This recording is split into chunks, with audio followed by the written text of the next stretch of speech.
Caribbean roots? Yes. Okay. In February, Marlon Hill made history by becoming the first Jamaican American to enter the race to be seated on the Miami-Dade County Commission. Now, what does that Wonderful. mean for Jamaicans in the diaspora? He's going to tell us this morning as he joins us. It's good to have you here, sir. Great to be home. Great to be home. I know you're here for Let's the check my conference. suitcase. What was in there? Any mango?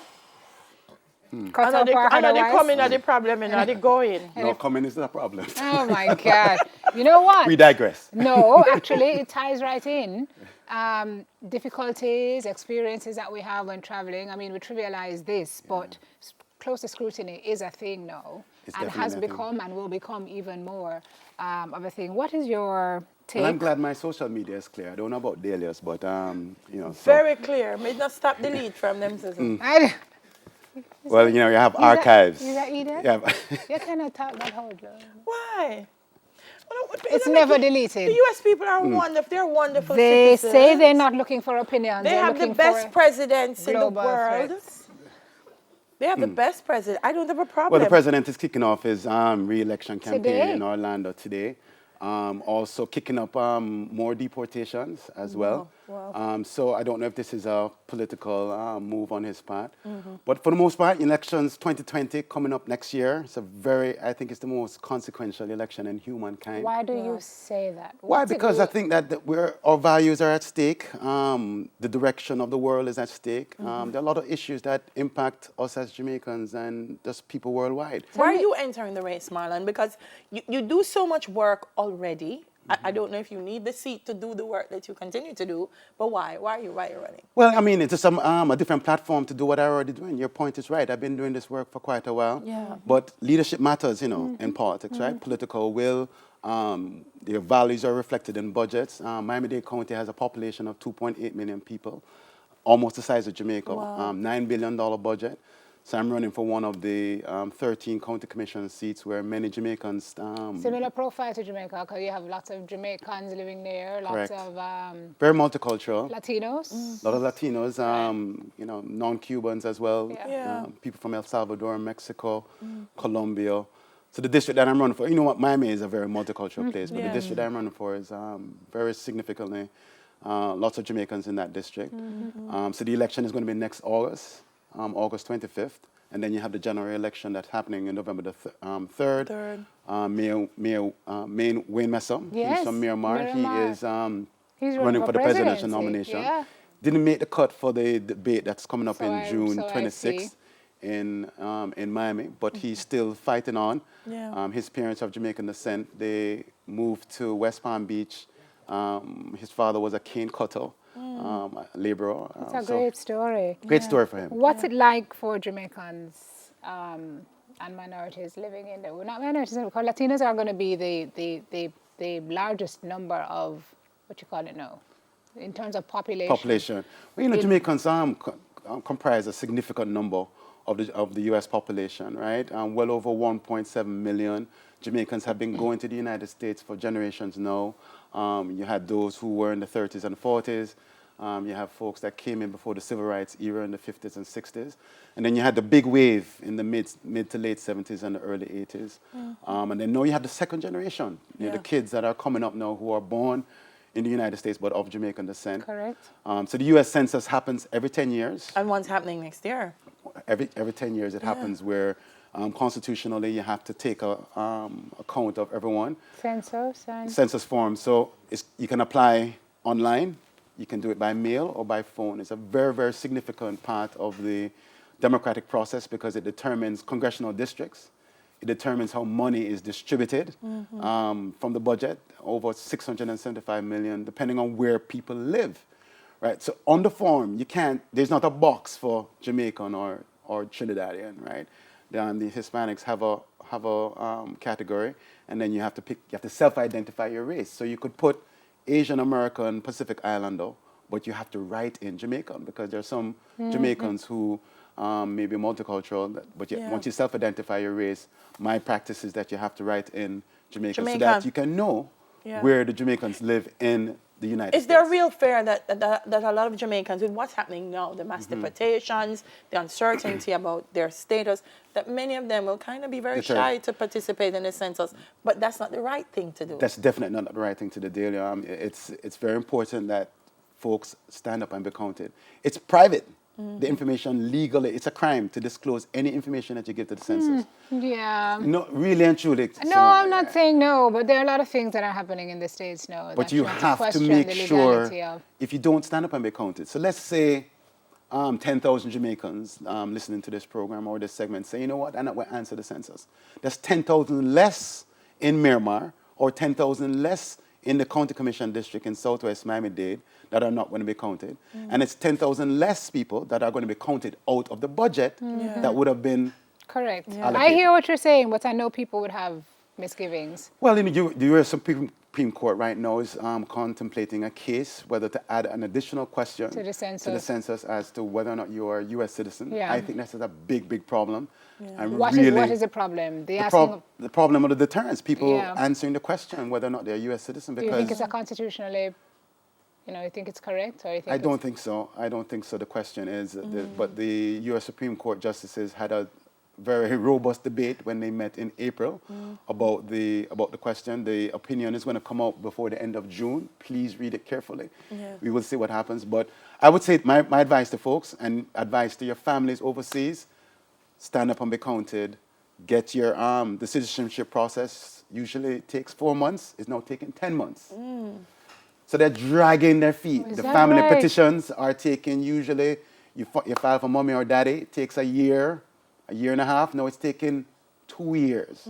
They're not in any hurry to process, anyone at this time. at this time, and that is a problem. So my advice to folks, start planning. If you're thinking of moving, get prepared. If you're going to New York, if you're going to Miami, if you're going to D.C., start getting yourself acclimated as to what is in those particular states. You must have a plan to get settled in the United States. I mean, right now, people here were very concerned when they heard that now the social media is going to be something that you have to literally clear, and that's just for visiting. Are there other things that have been added to people who are filing petitions that people think maybe are becoming a little bit too personal?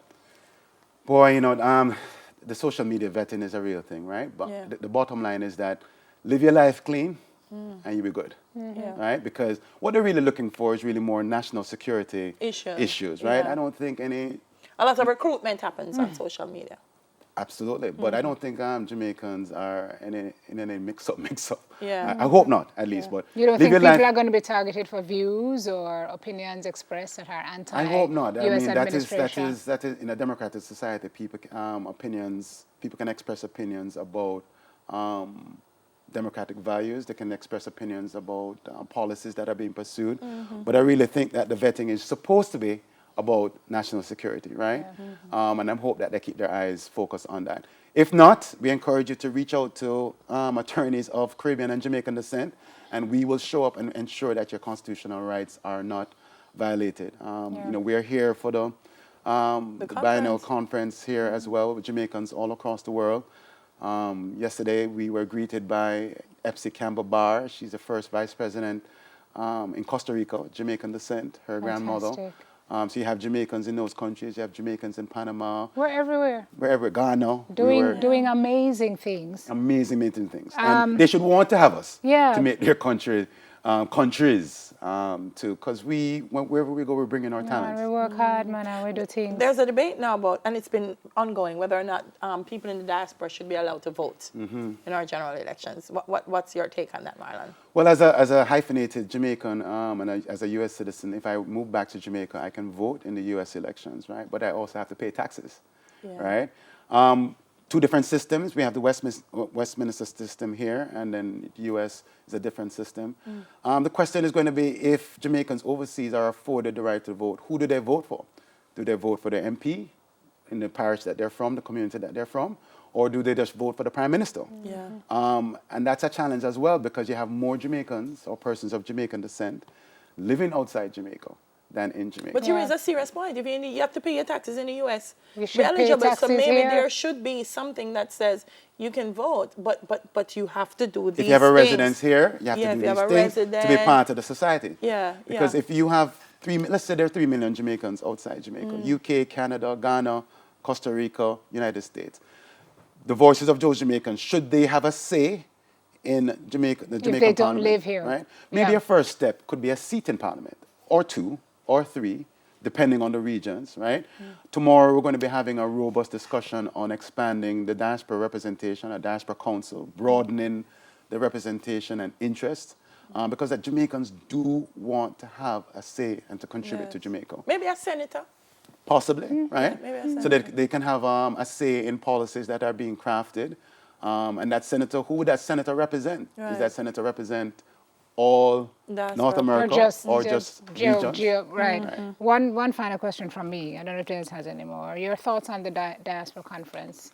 Mixed reactions from different people. Some people say it's all talk. You come, you meet for 4 or 5 days, and what comes out of it? Why do we bother? Other folks say no. Yeah, This man. is You know, critical. ignore all the noise. You know how many countries are envying us, organizing ourselves, and having this type of relationship. It's a relationship. It's a long-term play, right? Think about the young lady who's now 10 years old in Brooklyn, New York, of Jamaican descent. What is the relationship that she's going to have with Jamaica, right? She get the bully beef, she get the sardines, she get all the things that are in the suitcase, spice right? She get the fish. the fish, and the one drop on the gazada, right? Yeah. But she needs to have a pathway open for her to have a relationship with Jamaica. Yeah. The Jamaican Diaspora Conference is about building an ecosystem for us to have a relationship as a family. Yeah. Not a population of 2.8 million, but a population of 5 million and growing 6 million. A pathway for them to invest in the stock market. A pathway for them to support the school that their parents went to. A pathway to have a relationship with the church that their parents went to. This is what A the diaspora practical pathway. practical That's pathway. why the theme is what? Building sustainable. Partnerships. Partnerships, Right. So I'm just yeah. building a pathway. So Yeah.